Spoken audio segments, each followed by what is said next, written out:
Hello and welcome to the Thousand Tales podcast. I'm your host, Conor Logan, and today I'm happy to have you listen to a great interview with Sam Alexandrian of the Kind Writers organization. We had the Kind Writers on the Ventura County Poetry Project, of which I'm a co-host for the Newberry Park and Thousand Oaks locations. We had them on for an interview to talk to various poets and local community members about how to get their publishing going. If they're new to publishing, learning what's expected and what's needed. It was a great conversation, and so I reached out to Sam and asked him if he'd like to come by and sit down and chat. So here is that interview. I hope you enjoy. All right. If I say pare luz, it's not going to offend you or anything. No. Okay, not good. at all. I remember a couple things from living in Glendale. Yeah. And you moved here like about 17, 18 years ago, you said? Yeah, back in 2001. You moved here. That's something that we have in common. We moved here in the same year. Oh. Yeah, that's nice. Yeah, September, actually. I moved here in at the very end of July 24th, 2001. Right? Wow. Isn't it? Not to put too fine a point on it or anything. Yeah. Okay. Well, good.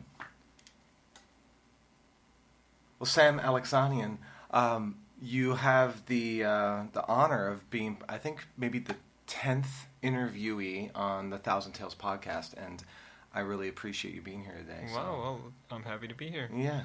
Yeah.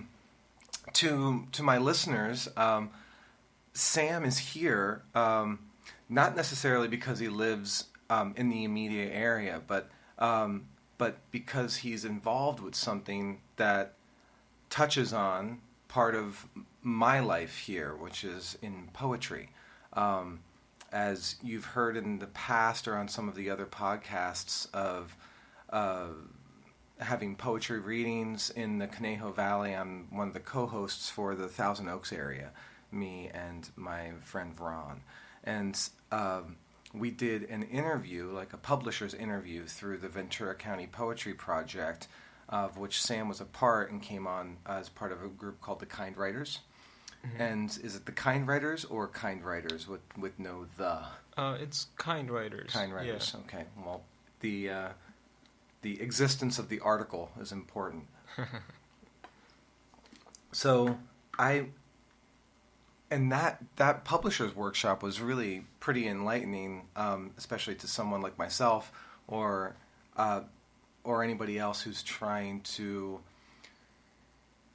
go from the level of the serious hobbyist writer to the next level of trying to get something actually formally published, and that was pretty interesting and enlightening to me. Around even like the process of submission, like of hearing. It reminded me of not hard-nosed in a bad way, but just adherence or like weeding out through people's ability to even be compliant to simple rules like formatting and how something is submitted. I thought that was it was not a foreign construct to me, like I remember being in high school, and it'd be interesting to hear what your experience was, because you didn't go to all your secondary schooling here, right? Yeah. What was it like for you growing up? Like, did you for maybe American raised people, they had the experience of if they didn't bring something in the proper format, it was just thrown away. Mm-hmm. Like you fail. Would that happen? Would that have happened to you? Well, even beyond the formatting, I mean, I came here not knowing English at all. Not at all? Not at all, no. Wow. It was just, I mean, I was taken and put in a place that I didn't recognize anybody. I couldn't speak the language at all. And really, I didn't get into writing until I was about I don't know, maybe 18. Started reading books when I was about 16. So the entire, publication process is something that I'm really just exploring now. So yeah, it's.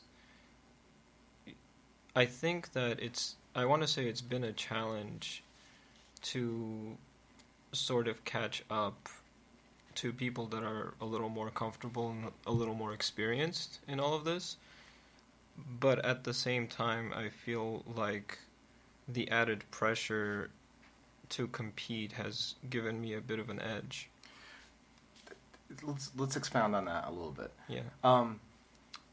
There's always advantages and disadvantages to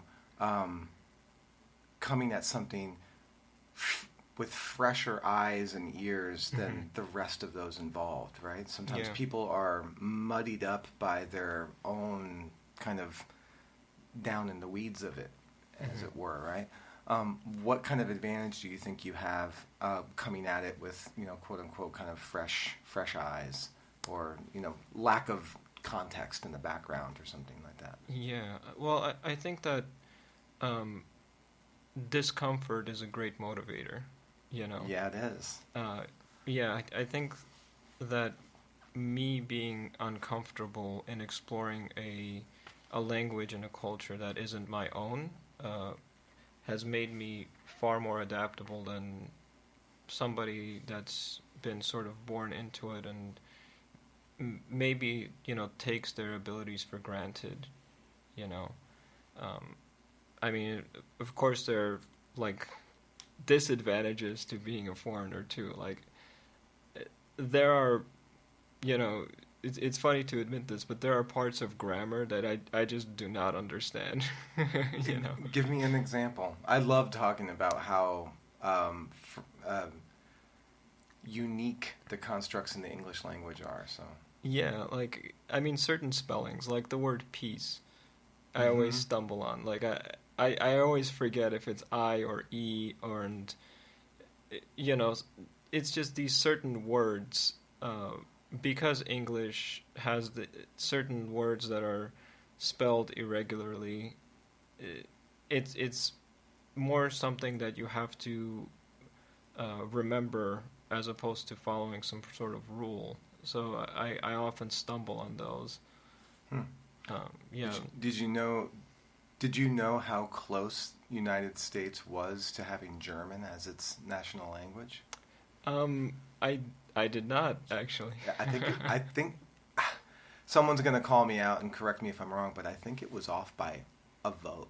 Wow. Like when they decided on it, and the reason why it was so close had to do with the newspaper industry at the time. Really? When they were deciding what the national language would be, there was a large subset of the overall newspaper population that was written in German. And was in German. We were very German sympathetic, and then you can even fast forward that and put it into world wars. That we were very much on the fence about whether we would have sided with the German side or with the Allied side, and the newspaper industry was very influential in that part. It's an interesting thing to read into about. It's very close. It's like some of these things hang on a razor's edge a lot of time, See, that's very surprising to me, because I thought that for the most part, America was made up of the Irish and the British, So, wow. And then isn't that is interesting. I would think that Armenian as a language also has, I would think the older the language or the more involved it was in aggregating in other cultures, the more varied and unique and exception-driven the formation of the language would be. Like I think that's the reason why English is the way it is. You have the Gaelic influence, you have Latin influence, you have Germanic influence, you have Scandinavian influence. You've got, it has absorbed so many different types of words. I even think of like before I hit record is Barelus to say hello, right? Yeah. And I remember hearing that when I first moved to Glendale, and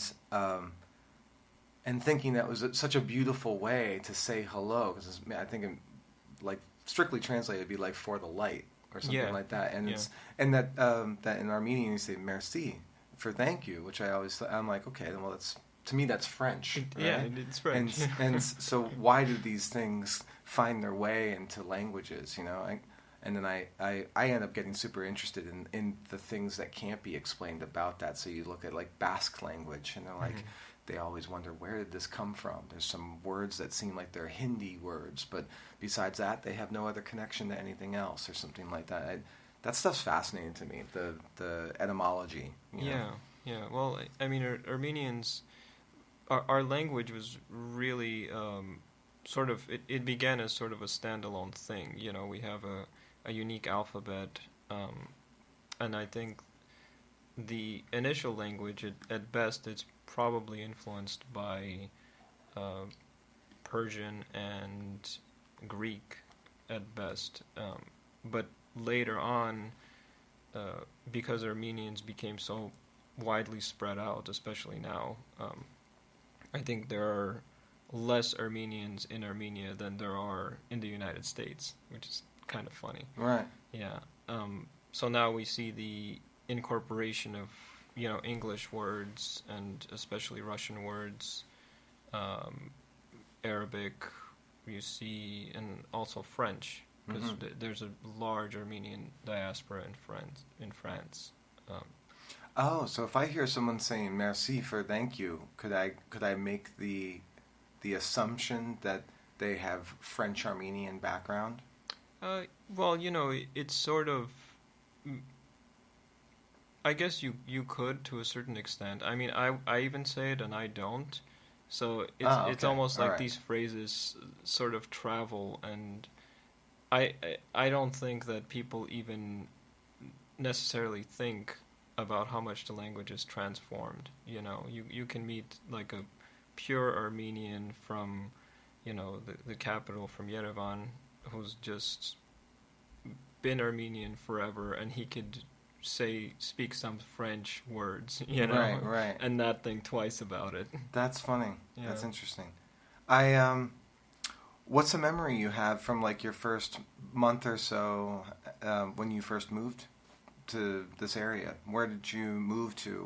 What are a couple of things that stood out to you right away? How did you get onto the path of learning and now speaking English to me in a way that, you know, when we first talked, I had no idea. You know, you sound like you're from here. So. Well, one of the first things that I remember, I believe when we first flew out here, we moved into, I want to say Burbank. And I remember, you know, walking down the street and looking around and feeling extremely foreign, because the area was too, I guess, clean. Clean. for lack of a better word. Yeah. And then a couple of weeks after, we moved into North Hollywood, and back when North Hollywood was a little less than beautiful, you know. Yeah. Put it that way. And I remember feeling much more at home. Yeah. So I mean, in terms of, I guess, learning the language and adapting, I really just learned it through watching TV.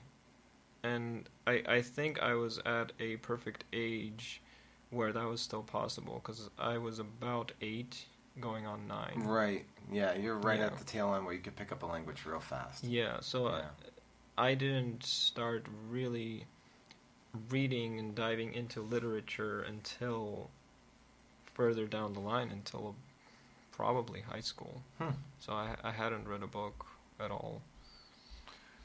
Did you go right into, you know, I guess, quote unquote, like American school, or did you go into an Armenian school or some sort of mixed mode or something like that? Or no, American school. American school? Yeah. That must have been tough starting out. Yeah, I mean, it was tough in the